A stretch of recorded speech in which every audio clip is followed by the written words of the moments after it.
Olá, pessoal! Tudo bem com vocês? A gente vai dar início aqui a mais uma live. A gente teve que adiar essa live, seria ontem, né? Ela aconteceria ontem e eu tive que adiar, mas por motivos de força maior, mas agora a gente vai colocar para jogo aí o nosso assunto. Olha só, eu vou colocar aqui o comentário com o título da live e aí, boa noite, Pri. E aí eu vou deixar ele fixo, porque depois quando eu desativar, para quem entrar poder ver o que é o assunto que a gente está falando, tá bom? Deixa eu só deixar fixo aqui. Oi, Pri. Olha só, a gente vai falar então sobre algumas armadilhas que podem impedir os arquitetos, né, de praticarem a neuroarquitetura de fato. Então, algumas armadilhas tanto do campo de entendimento do que é a neuroarquitetura, quanto do ponto de vista de que outras realidades, outros tipos de conhecimentos que são, oi Pedro, que são disseminados e que fazem as pessoas confundirem um pouco se elas estão ainda lidando com a neuroarquitetura ou se ainda está se relacionando a outra prática. Então a gente vai fazer meio que um discernimento aqui do que é a prática da neuroarquitetura de fato, o que não é, para a gente impedir que essas armadilhas façam com que a gente não pratique a neuroarquitetura achando que está praticando, né? Que bom que deu certo hoje, isso aí. Eu vou desativar os comentários agora para eu poder me concentrar e a gente já vai dar início. E aí eu vou deixar essa live salva, tá bom? Porque a última live eu esqueci de deixar ela salva e aí depois eu não consegui postar o vídeo, o Instagram não tava reconhecendo o vídeo grande, né, no IGTV, eu só consigo postar se eu postar direto daqui, depois eu não tô conseguindo. Então eu não vou esquecer dessa vez, tá certo? Então vamos lá, pessoal. Por que eu resolvi falar desse assunto aqui hoje? Né, sobre essas armadilhas, sobre essa questão da gente discernir o que é a prática da neuroarquitetura de verdade, né? Quando a gente quer praticar algo, quando a gente quer adquirir um conhecimento, a gente precisa primeiro entender o que realmente é ele, para a gente poder dar sequência, né, em buscar os conhecimentos, em buscar os estudos, e é isso que a gente vai fazer aqui hoje. Então, olha só, eu resolvi falar desse assunto justamente porque eu reconheço, né, e acredito que vocês também devam estar notando que o termo neuroarquitetura, o assunto de forma geral está um pouco na moda, né? Muita gente tem falado a respeito, muita gente tem buscado conhecimento, e isso é ótimo que a área esteja sendo assim disseminada e que as pessoas estejam tendo interesse, né, em conhecer mais sobre. Só que tudo que está na moda, a gente precisa ter um pouquinho de cuidado, porque vão começar a existir alguns conceitos ali dentro que possam estar sendo inseridos, né, advindos de outras áreas, advindo de outros tipos de conhecimento que não são o conhecimento no qual a gente está procurando se especializar. Então, tudo que é discurso que envolve a neuroarquitetura, vocês vão perceber que está muito relacionado a melhorar a qualidade de vida das pessoas, a melhorar a saúde, a produzir e conceber ambientes que vão designar, que vão contribuir com a saúde mental, com a saúde física, com a saúde integral das pessoas de alguma forma, tá? Só que isso tem alguns limites, né, de acontecer. A gente não vai fazer grandes promessas, a gente não vai trabalhar com garantias de 100%, né, de entrega de resultados e de fatores que sejam benéficos para a saúde das pessoas. Mas então o discurso está muito relacionado com a melhora da qualidade de vida das pessoas, tá certo? Então isso aí vocês já reconhecem, vocês que já estão aqui, né, e fazem parte, né, desse grupo de interessados na neuroarquitetura, vocês compreendem que a questão da qualidade de vida está muito inserida nesse conhecimento. Então, toda vez que a gente está lidando com algo que é muito complexo, e eu digo que a neuroarquitetura é sim algo complexo, porque justamente ela trabalha com algo que não é ensinado de fato na faculdade. Então a gente não trabalha com a neurociência, a gente não tem o costume de lidar com os termos, com o vocabulário, com as terminologias da neurociência, por exemplo, né? Então a gente pode sim ter alguma dificuldade em buscar, entender, interpretar os conhecimentos. Até aí tudo bem, é uma área complexa, né? Como tantas outras. E aí todas as vezes que a gente tem uma área complexa, ou seja, não é um conhecimento fácil de adquirir, não é um conhecimento muito intuitivo, eu realmente vou precisar me aprofundar, existem aquelas pessoas que se interessam, mas que elas não vão ter a boa vontade, não vão sair da zona de conforto para se aprofundarem de verdade naquele conhecimento. E aí o que vai acontecer? Quando a gente gosta de uma área, se interessa, mas a gente também não quer aprofundar tanto, a gente cai no risco de entender tudo aquilo que tem um discurso parecido como sendo agregado ali àquela mesma área de estudo. Então, no caso da neuroarquitetura, a gente tem a qualidade de vida dos usuários e tal muito inserida, e aí tudo o que as pessoas, aquelas pessoas que se interessam, mas que não se aprofundam na neuroarquitetura de verdade, tudo que elas escutam, tudo que elas veem sendo mencionado, qualidade de vida através dos ambientes, etc., elas colocam tudo ali no mesmo balaio como se fosse a mesma prática. E aí daqui a pouco a gente vai conversar dos perigos disso. Então essa é uma questão que envolve esse conhecimento por ser um conhecimento complexo. Outra questão que vai envolver esse universo da neuroarquitetura é que existem pessoas que entendem que é um conhecimento complexo, que entendem que muitos arquitetos não vão ter o domínio daquilo, então eles utilizam de outros conhecimentos e agregam esses conhecimentos não científicos ali dentro da prática da neuroarquitetura e entregam aquilo para os arquitetos sabendo que eles não vão entender aquilo como sendo algo que está por fora da neuroarquitetura, que não está realmente condizendo com o que ela passa. Eles fazem isso de má fé justamente porque eles sabem que as pessoas muitas vezes não vão identificar o erro ali, não vão identificar que aquilo é algo que não está condizendo com a neuroarquitetura de fato.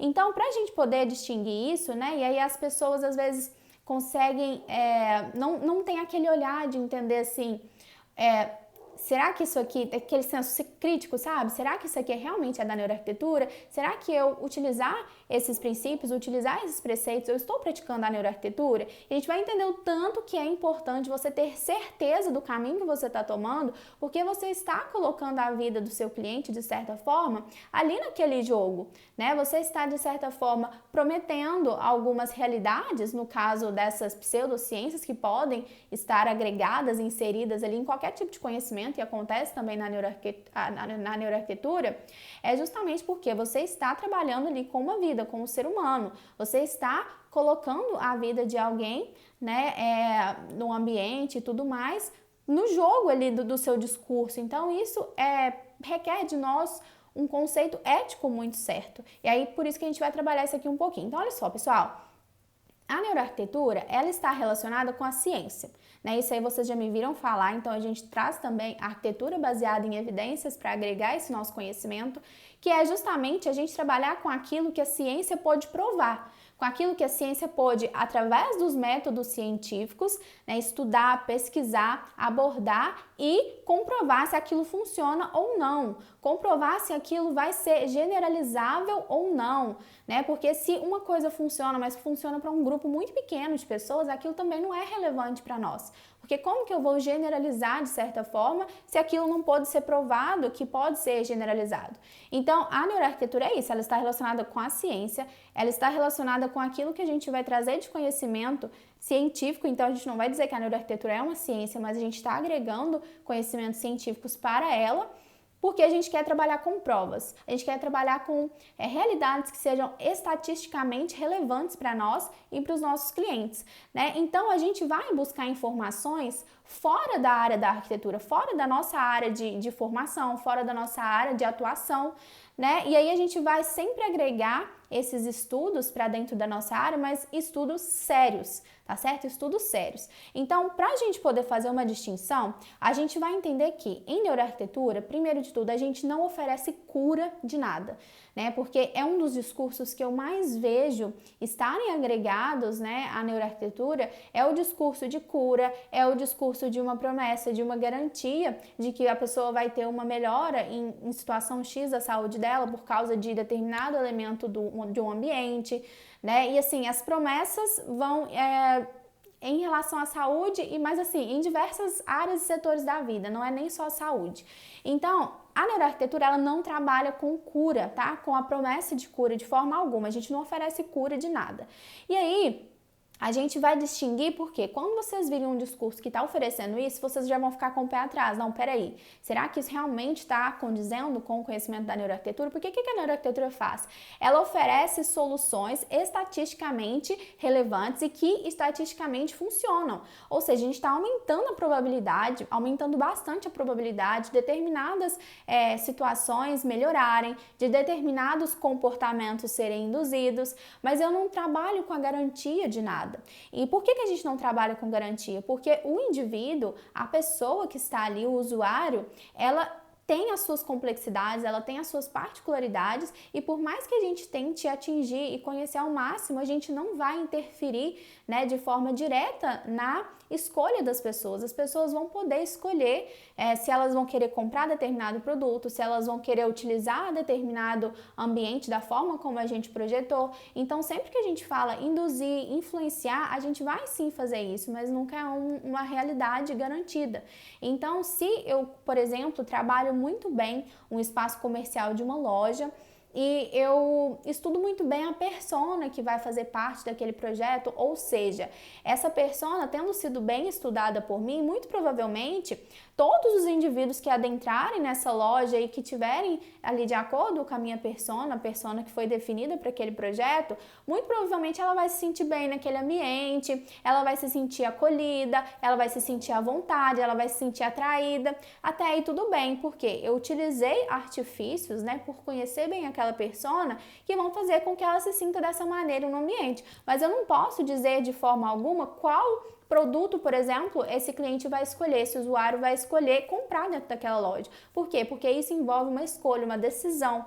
Então, por mais que a gente possa trabalhar sim com algum tipo de influência, a gente nunca vai trabalhar com garantia e com essa indução certeira ou essa promessa de algo muito grandioso. Então, sempre que a gente vê esse tipo de promessa, a gente já pode ficar desconfiado. E depois eu quero fazer vídeo citando algumas dessas pseudociências que envolvem a neuroarquitetura, porque eu acho que é importante a gente falar. Eu sei que vão ser assuntos polêmicos, eu sei que vai envolver polêmica, porque eu sei que tem muita gente que vai estar de acordo com essas práticas e não tem nada de errado se você quer trabalhar com isso. Se você quer trabalhar, por exemplo, com o Feng Shui, não tem problema você acreditar nisso, mas você não pode trazer para o seu cliente como sendo uma ciência, como sendo algo comprovado e que trará a ele algum benefício porque aquilo foi tentado pela ciência, tentado ser estudado pela ciência, foi tentado, a ciência tentou pesquisar, tentou estudar, tentou buscar realmente comprovação e não conseguiu. Então, como que você trabalha com isso, apresentando para o seu cliente como sendo uma realidade muito assim relevante para a realidade, o dia a dia dele, sendo que aquilo não foi conseguido ser provado, né? Então, isso é muito sério, porque quando a gente está falando de algo que a gente vai trabalhar com influência, que a gente vai trabalhar com desejos da pessoa, a pessoa está colocando, de certa forma, todas as fichas dela naquilo, naquele momento, naquela obra, né, dela, naquela reforma, enfim, naquele ambiente, né? Então, para a gente poder praticar tudo isso que está envolvendo um ser humano, as escolhas dele, a influência que a gente vai exercer sobre ele de alguma maneira, a gente precisa ter valores éticos muito bem estabelecidos, né, muito bem firmes. E onde que a gente consegue essa firmeza? Onde que a gente consegue se embasar para dizer assim, olha só, de acordo com estudos realmente sérios, realmente confiáveis, que foi feito, estudos que foram feitos com uma amostra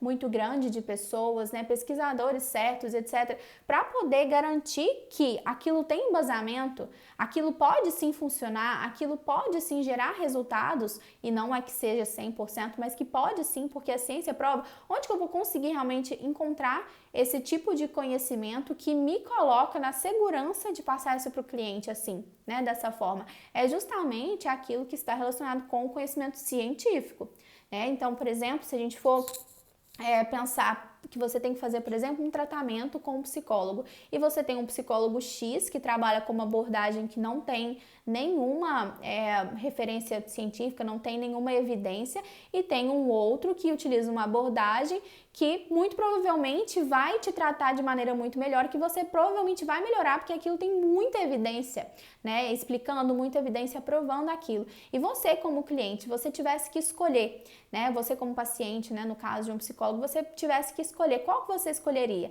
Aquele que baseado na sua crença, dizem que vai te curar, ou aquele que é provado cientificamente. Então, se você quer escolher trabalhar com aquele que não tem evidência, né, que está mais baseado numa crença, você está perfeitamente em condição e no seu direito de fazer isso. O que nós estamos dizendo aqui, né, é a respeito do cliente. O cliente pode escolher, não, eu quero que você utilize a metodologia X comigo, né? Ou ele vai procurar o profissional, porque o profissional trabalha com aquela metodologia baseada em crença e ele acredita piamente naquilo, ele tem o direito dessa escolha. O que nós profissionais não podemos é utilizar essas pseudociências dentro da neuroarquitetura, aliás, dentro da arquitetura, né, de forma geral, e dizer para o cliente que aquilo é uma ciência, que aquilo tem prova, que aquilo funciona. Tem que deixar claro para ele que, olha, eu acredito muito nisso, faz parte da minha essência, faz parte das minhas crenças realmente, mas não tem comprovação. Você quer realmente trabalhar com isso e muitos vão querer e tudo bem. Mas o que eu estou querendo dizer aqui para vocês é que se vocês querem praticar, colocar em prática a neuroarquitetura, a arquitetura baseada em evidências, vocês vão ter que se aprofundar um pouquinho e entender que determinados discursos, por mais que eles pareçam estar condizendo com a neuroarquitetura, eles vão ter algumas pistas ali de que não são a mesma coisa. Então, essa questão de relações muito místicas com o ambiente, essas questões que envolvem, por exemplo, promessas muito grandiosas, né?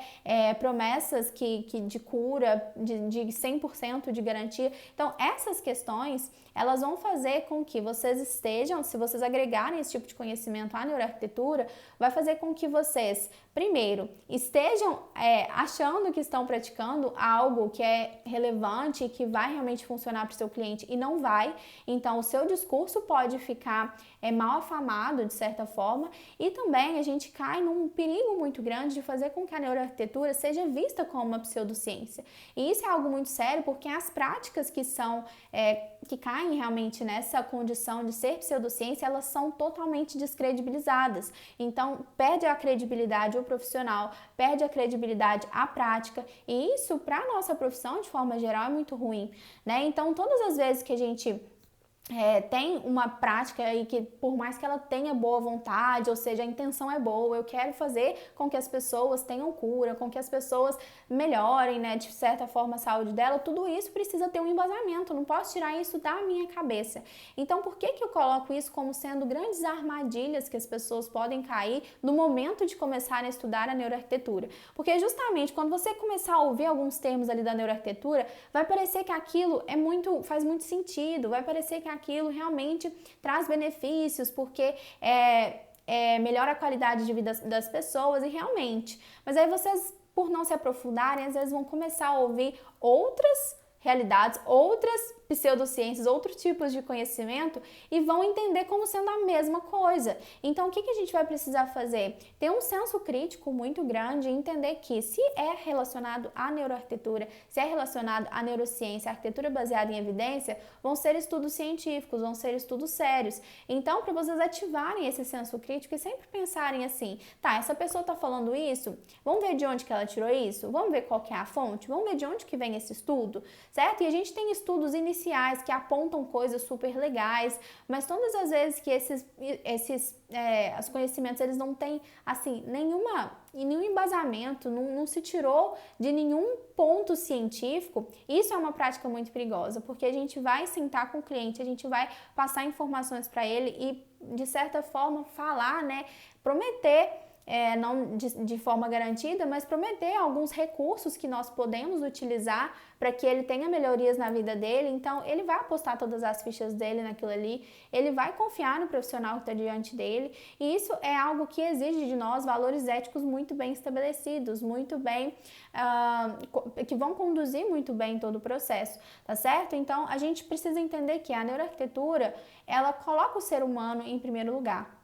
Ela coloca essa relação do ser humano com o ambiente em primeiro lugar. Então, a gente está literalmente lidando com o ser humano, que ele vai ter suas individualidades, suas particularidades, né? Então, tudo que a gente puder fazer para entregar algo que seja embasado, que seja realmente algo em que ele possa confiar, porque aquilo tem estudos para provar, estudos para corroborar, a gente vai estar entregando um resultado melhor, a gente vai estar entregando uma qualidade profissional muito maior para esse cliente. E como eu citei o Feng Shui, né, na verdade nem era a minha intenção citar ele agora, né? Eu pretendia falar disso em outros momentos e vou voltar a falar realmente. Mas é o que eu disse, se você tem uma crença muito grande nisso, apresente para o seu cliente como sendo uma crença. Às vezes ele vai ter a mesma crença que você e tá tudo bem. Mas você utilizar isso como algo científico, como algo que vai realmente transformar a vida do seu cliente e ele não acredita nisso, você precisa falar isso para ele, você precisa transparecer isso para ele, porque ele vai colocar todas as fichas dele naquilo ali, né? Então, para vocês tomarem cuidado com alguns termos, né? Algumas armadilhas realmente. Então, quando vocês escutam uma ciência milenar, né? Um conhecimento, por ele ser milenar, por ele ser antigo, não significa que ele é verdadeiro, ele é simplesmente antigo, né? Então, tudo que vocês escutarem falar e que parece assim muito bom para ser verdade, que parece ser algo que está envolvendo um misticismo, muito provavelmente não está relacionado à neuroarquitetura, porque neuroarquitetura, gente, é trabalhar com a ciência, é trabalhar com a neurociência, é trabalhar com artigos, com estudos muito